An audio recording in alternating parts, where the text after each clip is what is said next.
Hello, everyone. This is Dr. Eva Fisher again, and I am on to part 2 of how I recovered from body dysmorphic disorder, my recovery story that I want to share with everyone. When I left my recovery story, I was sharing how when I was managing an art gallery in Boston, I had been spending a lot of time staring at my face in the mirror, at my nose, and at the pores in my skin. And I really felt like my pores were huge when I looked in the mirror at them. And I was doing a lot of skin picking as well at kind of the acne and the bumps that I had on my skin. And I had just spent too much time staring in the mirror and picking at my skin one morning before work. And I had just basically scratched off a scab and caused a really large pore or really large scar to show. And it really left me devastated for the entire day, so much so that I just collapsed in anguish in between when I was running errands in between galleries, my gallery and the main gallery on Newbury Street, and just collapsed in tears because I was so devastated. I was just convinced that I had just, created a scar on my face that would never go away and would leave me just, scarred for life. So I do want to say that I'd worked at the gallery for 8 years in Boston. I was very proud of managing the art gallery. It's called the Society of Arts and Crafts in Boston. And I grew up in Massachusetts, and I really, my BDD developed when I was around 16 years old. Before that, I really enjoyed being outdoors, never wore makeup, never really kind of looked in the mirror. And then really at 16, I really kind of started staring at myself in the mirror, wearing makeup, and just being really, really self-conscious about how I looked.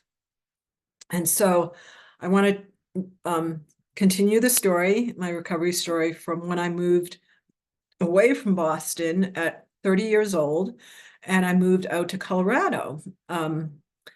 My best friend had moved out back home. She grew up in Boulder, Colorado, and my brother went to CU Boulder Law School. And they both told me how wonderful it was during even the winter out in Colorado. The winters, the snow melted right away, unlike in Boston. So at the time I was running a lot. So they told me, I could be running even during the winter, as well as doing skiing and all kinds of other outdoor activities, which is what Colorado is known for. Because of that, I decided that, yes, I would leave my world in the art gallery and I would take a shot. And at 30 years old, I decided to move out to Colorado. So I will continue my story from there. So after I turned 30, I decided to move from Boston to Boulder, Colorado, where my brother and best friend lived. My mother, having been diagnosed with breast cancer at the age of 61, soon followed. She wanted to be close to her son and daughter during her illness. I went back to school to become a website designer while my brother received a law degree, got married, and settled down in Denver.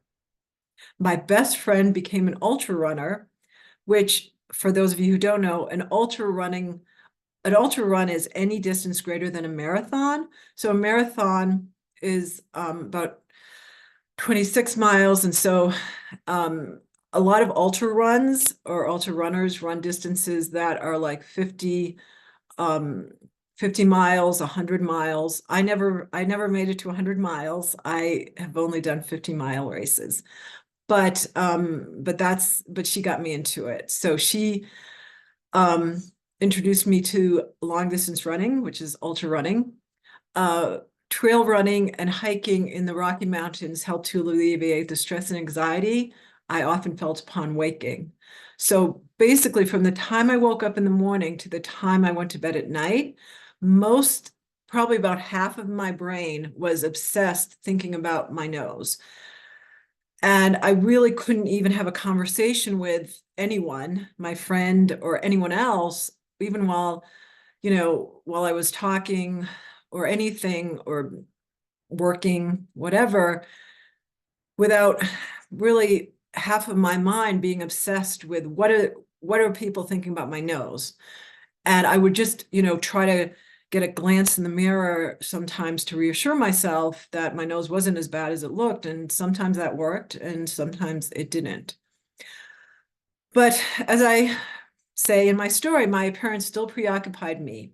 However, being outdoors, hiking in the Rocky Mountains and running outdoors on trails really helped to alleviate my symptoms for a while.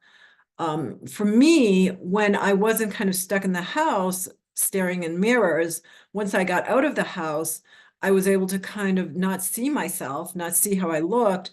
And that actually did help alleviate my anxiety, and I didn't obsess about my nose as much. However, my mother was still struggling with the effects of a second mastectomy and chemotherapy. She had 2 mastectomies separately and 3 rounds of chemotherapy during her battle with breast cancer. She became depressed, and her doctor prescribed Prozac for her symptoms, which is an antidepressant. The Prozac helped to relieve her depression, and she became more optimistic about her chances for survival. Her attention then turned to me and my depression, though she didn't know its cause. I had never confessed to her how much I still hated my appearance or about the related symptoms of skin picking, social comparison with others, or preoccupation with my nose. It surprised me that she noticed that I was depressed. I had become so familiar with a constant state of anxiety about my appearance that it was no longer apparent to me. I basically was taking it for granted. And the way I felt and the reason I was depressed is I really believed I was ugly when I looked at myself in the mirror. And because society tells us that, better looking people, the better looking you are, the happier you are, the more successful you are. I just felt that if since I believed I was ugly looking, that I had every reason to be depressed. So I really, even if I realized I was a little depressed, I also felt that I had every reason to be depressed. My mother, however, suggested that I get a prescription for Prozac since it had helped relieve her symptoms. I disliked the idea of taking prescription medication and so resisted her suggestions.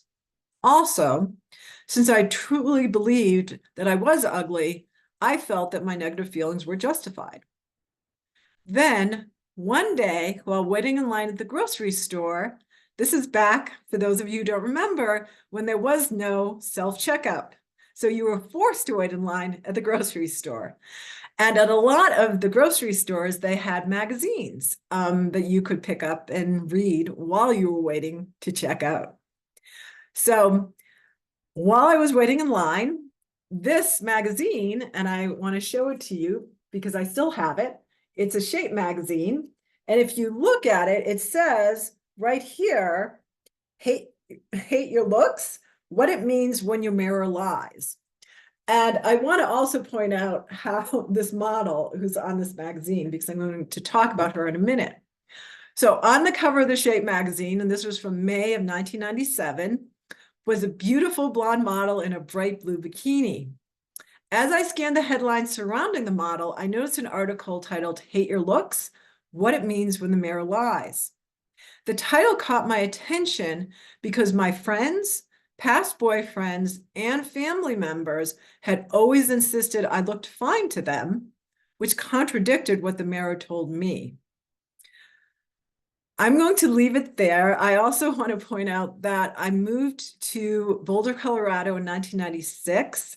And so I self-diagnosed myself, as I know from this magazine, in 1997. And I will talk more about the article when I come back to talk more about my recovery story in section 3.